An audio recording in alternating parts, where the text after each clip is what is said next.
ನಮಸ್ಕಾರ ಸ್ನೇಹಿತರೆ, ನಮ್ಮ ಯೂಟ್ಯೂಬ್ ಚಾನಲ್ಗೆ ಸ್ವಾಗತ. ನಾನಿವತ್ತು ನಮ್ಮ ಬಸವಪಟ್ಟಣದಲ್ಲಿರೋ ಆಲ್ಶಂಕರ ಗವಿಮಠ ಅವ್ರದ್ದು ಒಂದು ಅನುಷ್ಠಾನ ನಡೀತಾ ಇದೆ. ಆ ಸ್ವಾಮಿ ಅವ್ರದ್ದು 21 ದಿನ. ಇವತ್ತು ಹೆಚ್ಚು ಕಡಿಮೆ 18 ದಿನ ಆಯಿತು. ಇನ್ನೊಂದು 3 ದಿನ ಇದೆ. ಇದು ಕಲ್ಯಾಣ ಮಂಟಪ. ಮಠದ ಕೆಳಗಡೆ ಭಾಗ ಬರುತ್ತೆ ನೋಡಿ. ನಾನು ಎಂಟ್ರೆನ್ಸ್ ಹೋಗ್ತಾ ಇದ್ದೀನಿ.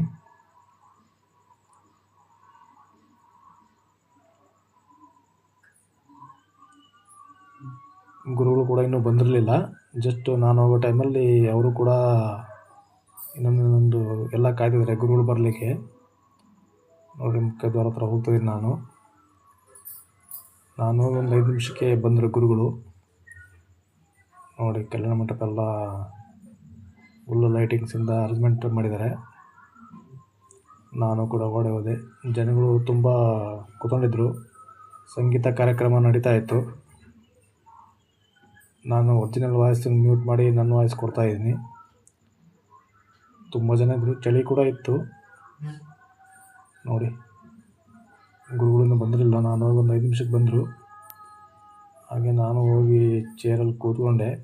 ನೋಡಿ, ಬರ್ತಾರೆ ಈಗ. ಸಂಗೀತ ಕಾರ್ಯಕ್ರಮ ನಡೀತಾ ಇತ್ತು. ಜನಗಳು ಕೂಡ ತುಂಬ ಜನ ಬಂದಿದ್ದರು.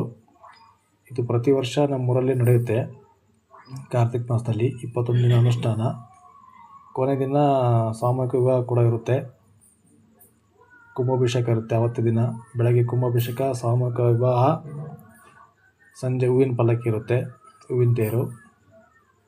ನೋಡಿ, ಜನಗಳೆಲ್ಲ ತುಂಬ ಕೂತ್ಕೊಂಡಿದ್ದಾರೆ. ಫುಲ್ಲಾಗಿತ್ತು. ದೊಡ್ಡ ಚೌಟ್ರಿ ಹೊಸ್ದಾಗಿ ಕಟ್ಟಿದ್ದಾರೆ. ಹೆಚ್ಚು ಕಡೆ ಒಂದು 6-7 ತಿಂಗಳಾಯಿತು ಓಪನ್ ಆಗಿ ಹೊಸ್ದಾಗಿ.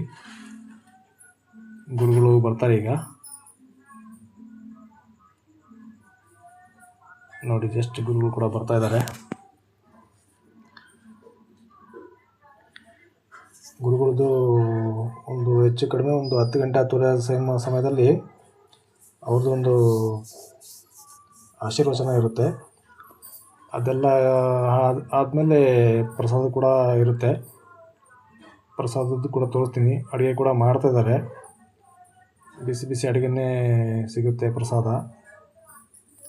ಎಲ್ಲ ಪ್ರಸಾದ ತೊಗೊಂಡು ಎಲ್ಲ ಮನೆ ಕಡೆ ಹೋಗ್ತಾರೆ ಜನಗಳು ಕೂಡ. ಗುರುಗಳು ಆಶೀರ್ವಚನ ಆದಮೇಲೆ ನೋಡಿದ್ದು ಪ್ರತಿ ವರ್ಷ ನಡೆಯುತ್ತೆ ನಮ್ಮೂರಲ್ಲಿ 21 ದಿನ ಅನುಷ್ಠಾನ. ಪ್ರತಿದಿನ ಸಂಜೆ ಸಂಗೀತ ಕಾರ್ಯಕ್ರಮ ಎಲ್ಲ ಇರುತ್ತೆ. ಗುರುಗಳು ಒಂದು 8-8:30 ಸುಮಾರು ಬರ್ತಾರೆ ಗುರುಗಳು. ಕಾರ್ಯಕ್ರಮ ಸ್ಟಾರ್ಟ್ ಆಗೋದು ಒಂದು 7 ಗಂಟೆಯಿಂದನೇ ಸ್ಟಾರ್ಟ್ ಆಗುತ್ತೆ. ನೋಡಿ, ಗುರುಗಳು ಕೂಡ ಬಂದರು. ನಿಮಗೆ ಅಡುಗೆ ಮನೆ ಕೂಡ ತೋರಿಸ್ತೀನಿ, ಅಡುಗೆ ಆಗ್ತಿರೋದನ್ನು. ಇದು ಹೊರಗಡೆಯಿಂದ ತೆಗೆದಿರೋ ವಿಡಿಯೋ, ಸ್ವಲ್ಪ ದೂರದಿಂದನೇ.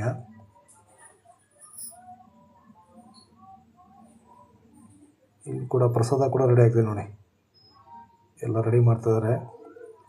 ಹೆಚ್ಚು ಕಡಿಮೆ ಒಂದು 10:30 ಸುಮಾರಿಗೆ ಪ್ರಸಾದ ಕೊಡ್ತಾರೆ. ಧನ್ಯವಾದಗಳು ಸ್ನೇಹಿತರೆ.